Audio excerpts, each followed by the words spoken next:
આપણે ત્યાં એક કહેવત છે કે ન રહેગા બાંસ ન બજેગી બાંસુરી, એટલે કે આ ઘટનાની શરૂઆત ક્યાંથી થઈ? તાલુકા પંચાયતની એક મીટિંગથી આ ઘટનાની શરૂઆત થઈ.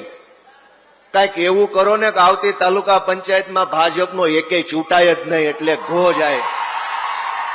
તાલુકા પંચાયત બનાવો આમ આદમી પાર્ટીની, ડેડિયાપાડામાં, સાગબારામાં, નાંદોદમાં, બધી જ તાલુકા પંચાયતમાં ચૈતરભાઈના નેતૃત્વમાં યુવાનોને ચૂંટણીમાં મત આપી અને જીતાડો, અને આ ચોરી કરનારા લોકોને ઘરે બેસાડો. દોસ્તો, એ હું તો વિનંતી કરવા આવ્યો છું.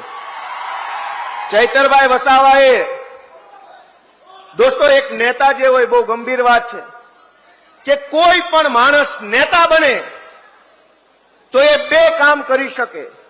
એક કે કોઈ રોડ બન્યો, કોઈ નાળું બન્યું, કોઈ ગટર બની, ક્યાંક બ્લોક નખાયા, એ થયા સરકારી કામ. પણ એના કરતા મોટું કામ એ છે કે નેતા પોતાના સમાજને હિંમત આપે, બળ આપે, આત્મવિશ્વાસ આપે અને સમાજને બેઠો કરે લડવા માટે. એ સૌથી મોટું કામ હોય છે.